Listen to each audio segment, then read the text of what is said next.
Do you remember the first time you tasted something that wasn't part of your home cuisine, Evelyn? Oh, yes, I must have been about 14. That young, huh? What was it? Bibimbap, would you believe it? We had moved to Seoul recently, and my new classmates took me to this local eatery. The dish was spicy, warm, and flavorful. It was an explosion of flavors I had never experienced before. I can imagine your palate used to Chinese flavors must have been pleasantly surprised. Korean and Chinese cuisines are so diverse.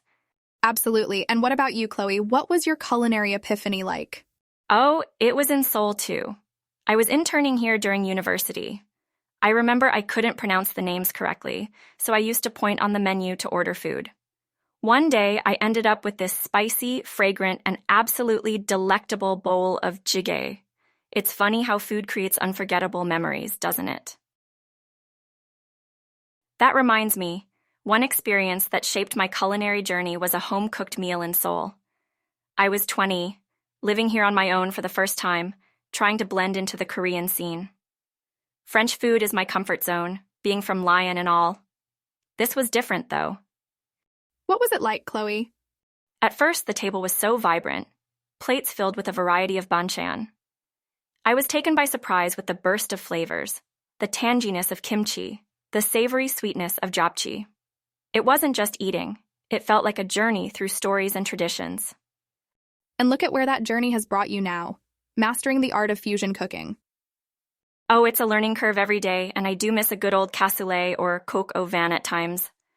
But it's exciting, this cross-cultural culinary exploration. I'm curious, Evelyn, how was it like for you when you first moved to Seoul? Truthfully, it felt like an uphill battle. I had grown up eating baozi, noodles, dim sum. Suddenly, it was all about banchan, tteokbokki, and samgyeopsal. I felt like an alien in the kitchen. But surely your passion for food helped you evolve? Oh, it did. Over the years, I have come to appreciate the simplicity of Korean food, how each ingredient showcases its own uniqueness. And of course, the drink pairings. Soju with samgyeopsal or makgeolli with pajeon, it's a whole new world.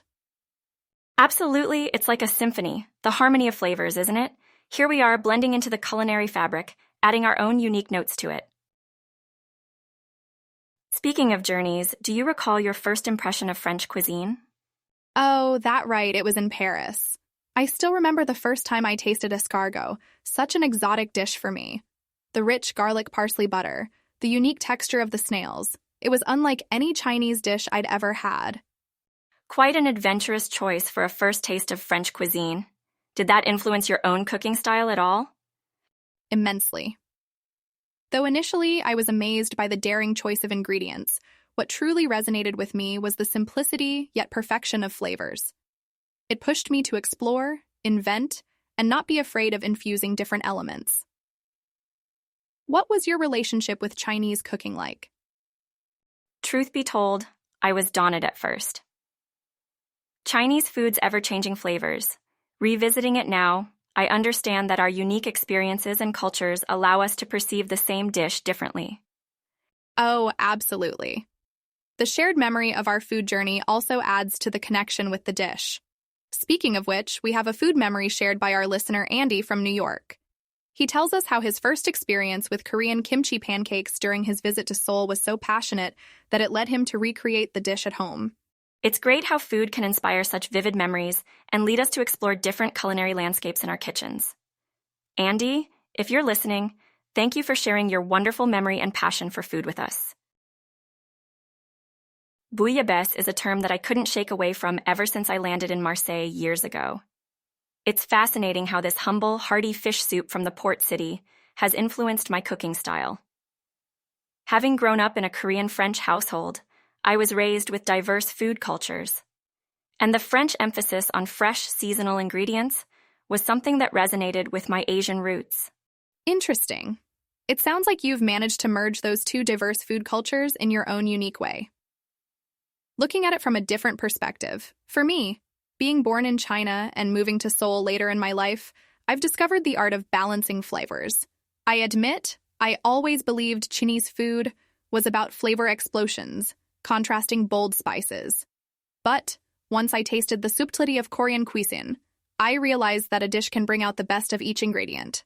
It's been a transformative experience, trying to blend my Chinese roots with my acquired Korean tastes.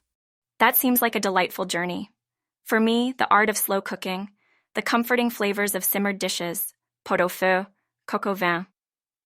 These dishes taught me the value of patience in cooking. It's almost as if, with each passing minute, the dish develops a deep character of its own. Being in Korea, I was also introduced to the tradition of fermentation, kimchi, ganjang. It's overwhelming to see how preserving and enhancing flavors can add complexity to a dish. So while I still use some of the bold Chinese ingredients I'm accustomed to, I've also embraced the subtlety of Korean cuisine. For example, I love combining Sichuan peppercorns with ganjang in some of my dishes. It's amazing how two different cultures can impart a unique perspective on food, isn't it? Whether it's the hearty French stews or the intricate Korean fermentation process, each culture offers something that molds us as cooks, and that's something that we carry with us in our food stories. What strikes me about Chinese cuisine, Chloe, is its versatility. It can shift from the complexity of a Peking duck to the simplicity of a steamed bao. I'm intrigued. Could you elaborate on that, Evelyn? Sure, Chloe. Take the bao, for instance. It's a simple steamed bun, flour, water, yeast. Sounds simple, right? But in that simplicity lies its magic. You could stuff it with anything. Sweet, savory, even a fusion of both. The humble bao can showcase, in my view, a world of flavors within its delicate folds. So it has this amazing ability to adapt and meld with myriad flavors. That's a quality I aspire to as a cook. How about the Peking duck? What's unique about that? Peking duck. Now that's a dish with character. From the detailed preparation, the strict adherence to cooking methods, to finally serving it with thin pancakes, it's a masterclass in culinary patience and perfection. The taste, Chloe, is an intricate dance of flavors, crispy skin yielding into tender meat, the earthy richness balanced with a sweet sauce, complexity and yet a weird sense of harmony. That, to me, embodies the depth and dynamism of Chinese cuisine. It appears to me that these elements of simplicity versus complexity, tradition versus innovation, are not just unique to French, Korean, or Chinese cuisines. Rather, it's this multicultural influence that has shaped the contemporary food scene, blurring the lines, inspiring creativity, and, ultimately, making food a universal language. Flavors we cherish evolve from the ingredients we choose, right, Evelyn? Couldn't agree more. What's on your list of must-haves, Chloe? Well, being a Korean French, gochujang is indispensable. A fermented chili paste, it amps up heat and umami in any dish. It's not always easy to find, but I source it from a local Korean market. Similarly, doenjang, a fermented soybean paste, is my secret to adding depth to sauces, soups, and marinades. It's available in the same market, but if not, miso serves as a great substitute. And then there's kimchi. I usually opt for store-bought, but nothing beats my mom's homemade kimchi. It's crispy, spicy, and the right amount of funky. So, homemade or store-bought, the key is to get it from someone who knows their kimchi. Exactly. What about you, Evelyn? Any French ingredients that have etched their way into your heart? One item, butter. It's so versatile. Sautéing, baking, basting, creating sauces, it's magical. And good quality butter makes a huge difference. I source mine from a French dairy cooperative at our local farmers market. Then there's the classic herbes de Provence, a mix of dried herbs like thyme, basil, marjoram, rosemary, fennel, and savory. It's perfect for grilling or roasting, adds a je ne sais quoi to dishes. You can find it at any gourmet grocery store. But sometimes I just mix these herbs on my own. Bottom line, whether it's gochujang, herbes de Provence, or butter, find the best you can. The right ingredients truly are a kitchen's secret weapon. You know what, Chloe? I'm listening to you talk about Korean and French ingredients, and it's got me thinking about my own. There are a few Chinese ingredients that are absolutely vital for me in the kitchen. Oh, like what? Well, soy sauce is a big one, of course. It's used for everything. Cooking, marinades, as a dipping sauce. In China, there's actually a lighter and darker variation for different dishes. Light is for subtle flavoring, while dark is for more intense dishes and coloring. There are also dried Chinese mushrooms. They add a unique earthiness to dishes. I soak them in water before adding them in. And a good alternative would be dried shiitake mushrooms. It's always intriguing to find out about ingredients that might be quite common in one cuisine, but that's not seen often elsewhere. I know I certainly use mushrooms, but I didn't realize there was such a variety. Exactly. That's the beauty of exploration in the kitchen. And talking about unique, Szechuan peppercorns is another one of my must-haves. It's not actually a peppercorn, but a fruit. It has a mesmerizing citrusy flavor and leaves a unique tingling sensation on your tongue. In terms of substitutes, it's tough, but I think using a mixture of lemon zest and black pepper could do in a pinch. Very interesting. The variety and complexity of these ingredients is astounding. Getting to know them is like uncovering secrets that can add so much depth to our dishes. You said it, Chloe. And it also shows just how interconnected our food cultures are, doesn't it? Despite starting from different places, we find parallels in how we embrace the flavors of our lands in our kitchens. Evelyn, your mixology skills are so impressive. Can we squeeze in a cocktail recipe for our listeners? Why not? Let's switch it up a bit. Fantastic. Hang tight, everyone. We're about to take a delicious detour. Okay then, this is a Korean Chinese-inspired cocktail. I call it the Ruby Lantern. It's a beautiful blend of soju, baijiu, fresh lime juice, and pomegranate syrup. The name is a nod to the glowing red lanterns that often mark the entrance of Korean and Chinese establishments. That sounds divine. The colors must be stunning.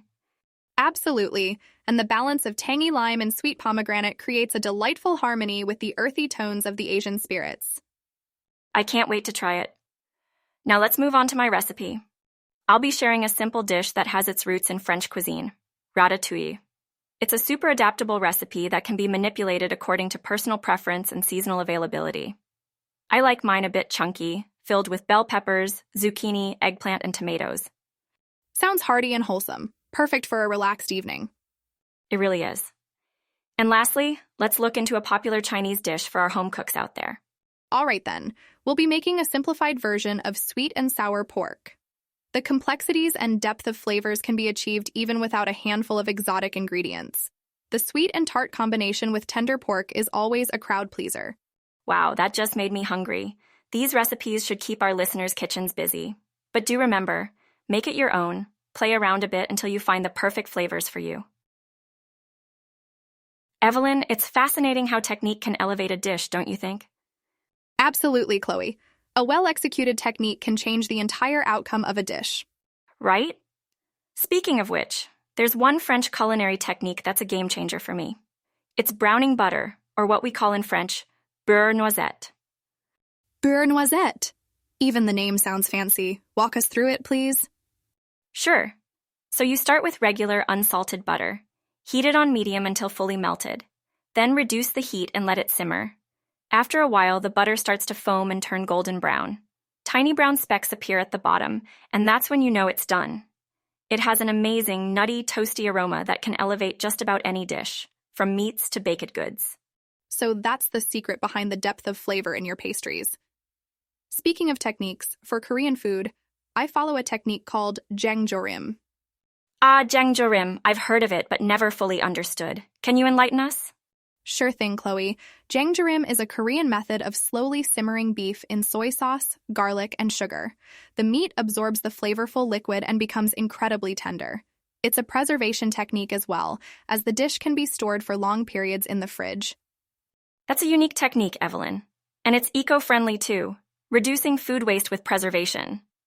Who knew technique could be such a sustainability tool, right? Right you are, Chloe. After diving into the French and Korean culinary secrets, I've been eager to share a Chinese cooking technique that's steeped in our traditions and something I've recently been experimenting with. It's called bao.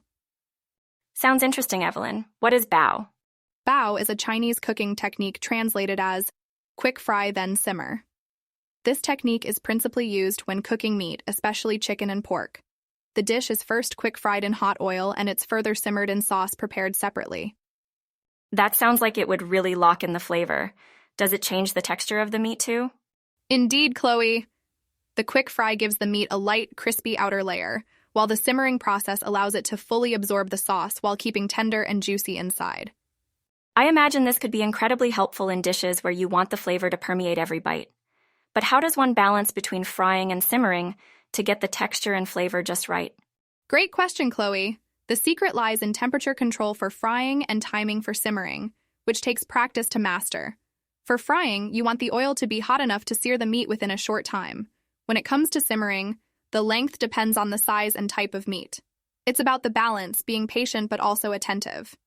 I can imagine how the bao technique could enhance the taste of a dish, creating layers of textures and flavors. I'd love to experiment with this technique in one of my French-Korean fusion dishes. That sounds like a marvelous idea, Chloe. It'd be interesting to see bao technique being applied to other cuisines. That's the beauty of food, isn't it? Mixing and matching, letting your creativity loose in the kitchen, and coming out with something entirely unique and delicious.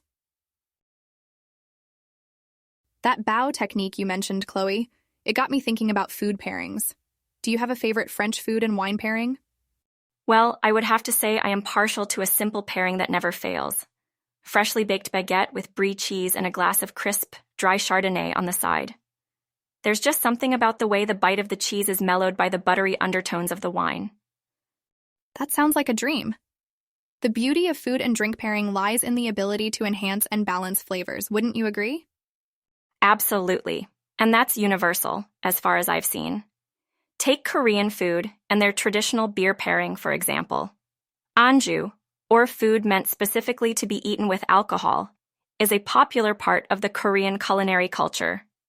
My personal favorite, tteokbokki with a chilled glass of Hite, a Korean lager. The creamy, delicate beer cuts through the fiery spice of the rice cakes. That's so interesting. That balanced blend of flavors and how it changes the experience of the meal. It's the same with Chinese food and tea pairing.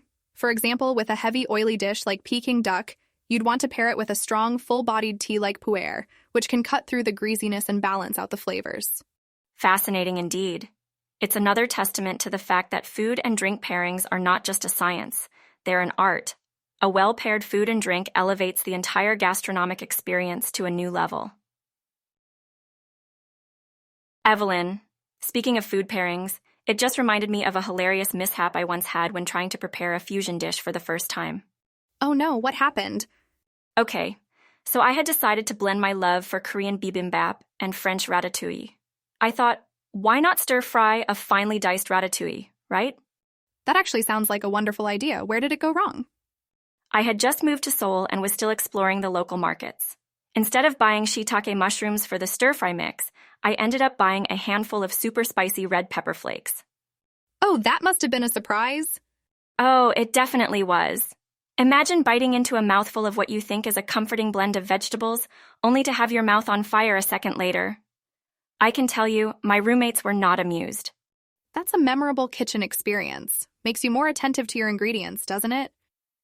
For sure learned my lesson that day. How about you, Evelyn? Any unforgettable kitchen moments you'd like to share? I have several of those.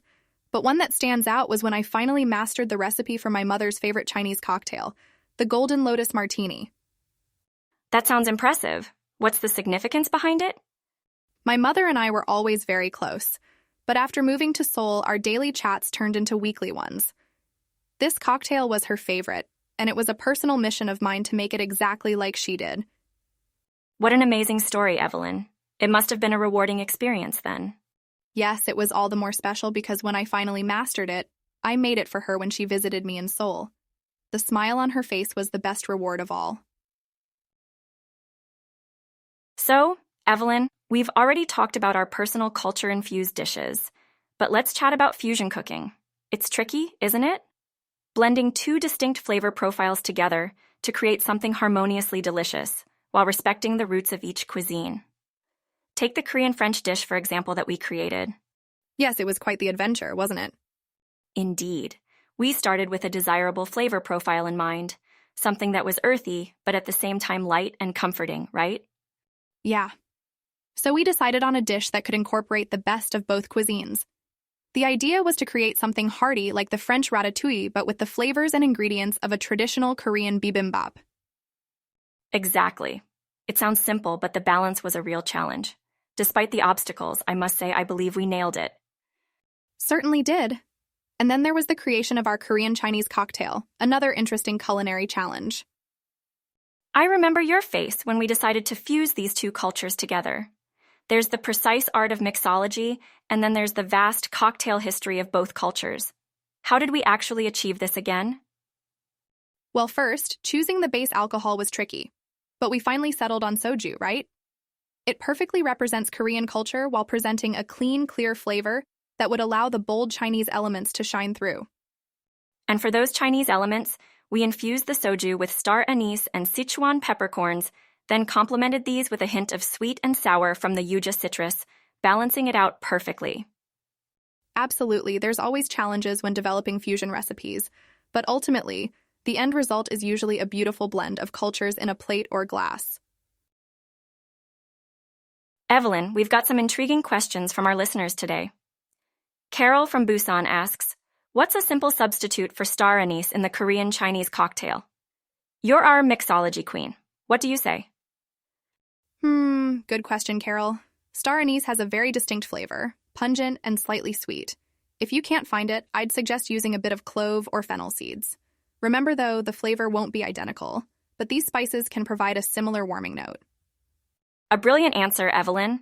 Let's move to another shared recipe modification from our listener Derek in Paris. He says he used aubergine instead of mushrooms in our Korean-French fusion dish and loved it. Thoughts? Oh, I love the creativity. Though aubergine has a different texture than mushrooms, it holds up well to Korean seasoning. In a pinch, I don't see why not. Chloe? Aubergine, why not? It absorbs flavors excellently. Great job, Derek. Our final piece, a cooking tip from listener Jen in Beijing.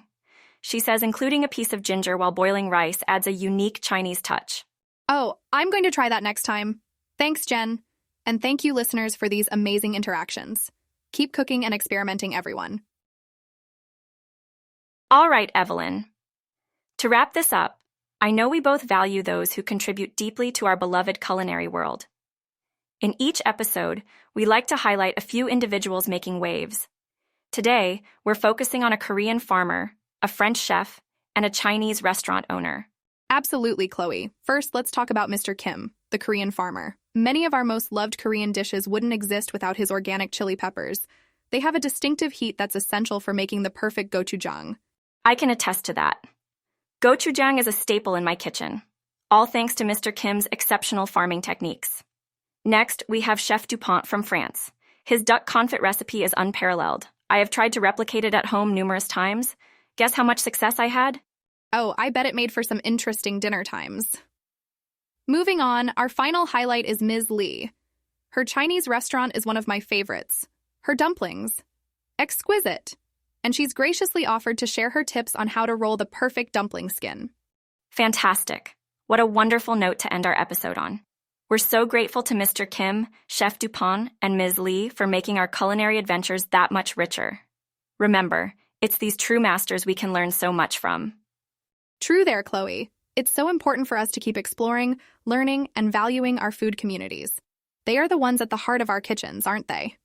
Couldn't put it better myself. Remember, everyone, whether you're rolling dumpling skins, whipping up a French classic, or putting a fiery edge to your dishes, keep these masters in mind. Their passion and skills inspire us.